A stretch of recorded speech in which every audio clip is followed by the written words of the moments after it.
जैसे ही बीजेपी मुख्यालय में प्रधानमंत्री नरेंद्र मोदी का भाषण होगा, इसके बाद हम सीधे आपको वहां ले चलेंगे। लेकिन इसके साथ साथ आपको तस्वीरें भी हम दिखा रहे हैं फिराइलाल चौक की, जहां भारतीय जनता पार्टी के कई बड़े कद्दावर नेता इस वक्त पहुंचे हैं, शरीक हो रहे हैं और उत्साह का पूरा माहौल है। पूरी तस्वीर आपको दिखा रहे हैं आपके टीवी स्क्रीन पर इस वक्त। तो फिराइलाल चौक पर हमारे साथ हमारे संवाददाता शहनवाज अख्तर भी जुड़ चुके हैं। शहनवाज, कितनी तैयारी है और क्या उत्सव का माहौल है, एक बार हमारे दर्शकों को तस्वीरें के माध्यम से भी दिखाने की कोशिश करें।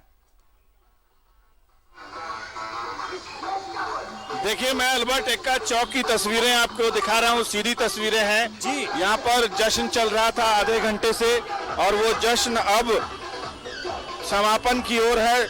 यहाँ पर स्थानीय विधायक, सांसद, प्रदेश अध्यक्ष सब मौजूद थे और इस बड़ी खुशी का दिन को यहाँ सेलिब्रेट किया जा रहा था। 4 राज्यों में जो बहुमत मिला है भारतीय जनता पार्टी को, इसके कार्यकर्ताओं के पूरे उत्साह के साथ यहाँ भी जश्न मना रहे हैं। अभी मेरे ठीक पीछे आप देख सकते हैं एक जीप लगी हुई है जिससे गाने बज रहे हैं। संजय जायसवाल जी हमारे साथ हैं, जो सुबह से पहली प्रतिक्रिया भी मैंने आपसे ही ली थी। आप यहाँ पर आप लोग जश्न मना रहे हैं। देखिए, उत्तर प्रदेश का जीत पूरे हिंदुस्तान का दिशा तय करती है और जिस तरह वहाँ पर मोदी जी का विकास और योगी जी का विकास और भ्रष्टाचार पर रोक और माफिया पर बुलडोजर चलाने का काम किया, वहाँ की जनता उत्साहित था और वो हमें योगी और मोदी जी को हाथ को मजबूत करने के लिए जीत दिलाई। उसके लेके पूरे हिंदुस्तान में खुशी करा रहा है। उसी के तहत झारखंड में भी हम लोग खुशियां मना रहे हैं।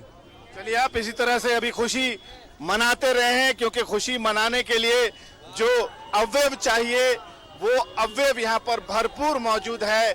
क्योंकि जश्न भी तभी मनाया जाता है जब जीत बड़ी हो। जीत बहुत बड़ी है, निर्णायक है और इस निर्णायक जीत के लिए कार्यकर्ताओं ने कड़ी मेहनत की है। यहाँ से 2 से 3 दर्जन कार्यकर्ता, नेता लगातार ड्यूटी पर, जहाँ पर उत्तर प्रदेश में अलग अलग जगहों पर संजय जायसवाल मिर्जापुर में थे, वहाँ और भी यहाँ से कार्यकर्ता गए थे। और जाहिर है जब वो वहाँ से आए थे थकान से चूर थे और जब उनको इस जीत की शक्ल में एक बहुत तोहफा मिला है तो जाहिर है इन सब के हौसले बुलंद हैं। और ये जश्न आप देख रहे हैं अल्बर्ट एक्का चौक पर मनाया जा रहा है। थोड़ी देर पहले जबरदस्त आतिशबाजी चल रही थी और आतिशबाजी के बीच जो भारतीय जनता पार्टी का प्रमोशनल ऑडियो कैसेट है वो बज रहा है। योगी जी आएंगे, योगी जी आएंगे। ये सारी चीजें इस बात की ओर इशारा है कि भारतीय जनता पार्टी का जो कार्यकर्ता है वो ग्रास रूट पर मेहनत करता है उतरकर, और इसीलिए उसको इतना आत्मविश्वास रहता है। और इस आत्मविश्वास का असर आपको झारखंड के अल्बर्ट एक्का चौक पर दिखाई दे रहा है, जो रांची की हृदय स्थली है। जाहिर है इसका असर देर सवेर झारखंड पर भी पड़ेगा, ये हम नहीं कह रहे। थोड़ी देर पहले प्रदेश अध्यक्ष फिराइलाल चौक पर हमारे संवाददाता भी लगे हुए हैं, लगातार आपके लिए लाइव रिपोर्ट कर रहे हैं। हम सीधा जुड़ते हैं हमारे संवाददाता शहनवाज अख्तर से। शहनवाज, अभी क्या कोई शीर्ष नेता वहां मौजूद है, क्या कुछ हो रहा है, एक बार दर्शकों को हमारे तस्वीरों के माध्यम से भी दिखलाइए। शहनवाज, मेरी आवाज अब तक पहुंच रही है? समाप्त हुआ है जी। मैं कोशिश करता हूं। जी हाँ, आवाज पहुंच रही है। मैं कह रहा हूं कि जश्न अभी अभी संपन्न हुआ है, लेकिन कुछ महिला कार्यकर्ता यहाँ पर मौजूद हैं। महिला कार्यकर्ताओं के जश्न में हम शामिल होते हैं। क्या सर? सीधी तस्वीरें आप देखिए, ये महिला कार्यकर्ताएं हैं, शोभा यादव जी, और ये तमाम कार्यकर्ताओं को आप देखिए, इधर भी देखिए, ये वो कार्यकर्ता हैं जिन्होंने बहुत कड़ी मेहनत से उत्तर प्रदेश में जाकर के इलेक्शन में काम किया। कार्यकर्ताओं में जय श्री राम, जय श्री राम, मोदी जी को जय श्री राम, जय श्री राम, जय श्री राम, सारी बहनों को जय श्री राम, जय श्री राम, जय श्री राम, पूरे देश को जय श्री राम, जय श्री राम, जय श्री राम, योगी जी को जय श्री राम, जय श्री राम, जय श्री राम, दीपक भैया को जय श्री राम, जय श्री राम, जय श्री राम। तिलक की करो तैयारी, तिलक की करो तैयारी, भगवा धारी। जय श्री राम, जय श्री राम, जय श्री राम, जय श्री राम।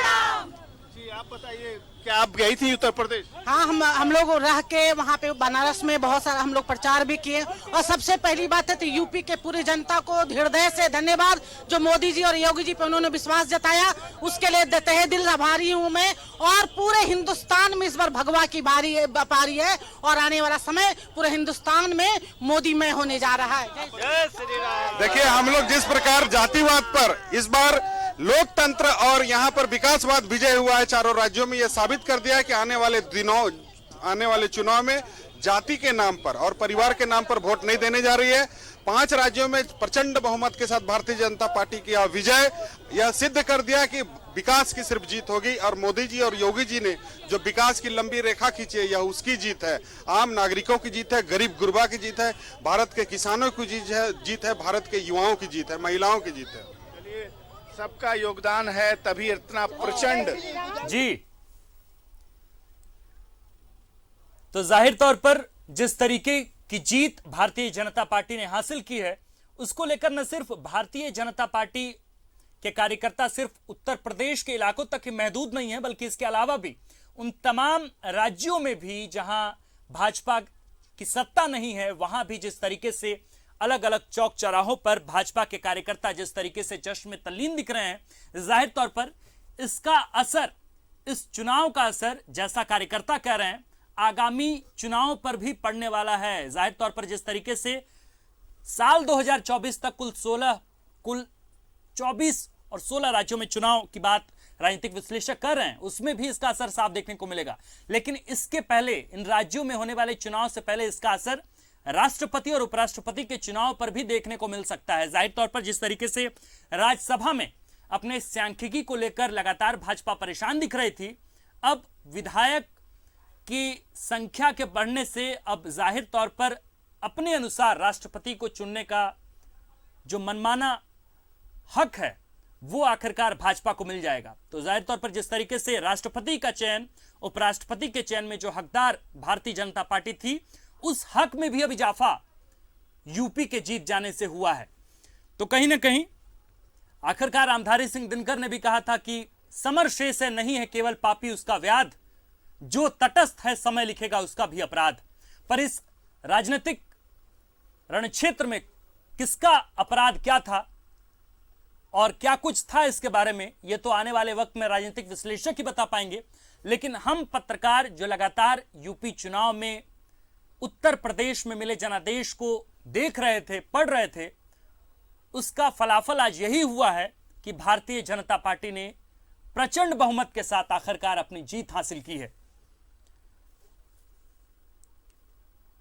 आखिरकार ये जो इल्जाम लगता रहा भारतीय जनता पार्टी पर कि आधुनिक तकनीक की अनैतिकता पर सवाल उठते रहे, और जिस तरीके से भाजपा अपने बहुआयामी मशीनरी का उपयोग कर रही थी, जाहिर तौर पर सत्ता में थी तो उसके पास पैसे भी बहुत थे, और जो विपक्ष में थे वो संसाधन से और संसाधन की कमी से होकर भी गुजर रहे थे। तो कहीं ना कहीं एक बड़ी मशीनरी काम कर रही थी भारतीय जनता पार्टी के पीछे। आरएसएस का पूरा संगठन था, हिंदू युवा वाहिनी का एक पूरा कुनबा था, इसके साथ साथ प्रधानमंत्री नरेंद्र मोदी का नेतृत्व था, और भारतीय जनता पार्टी का और उसकी पार्टी की संगठनात्मक मजबूती थी, जो आज उत्तर प्रदेश में उसे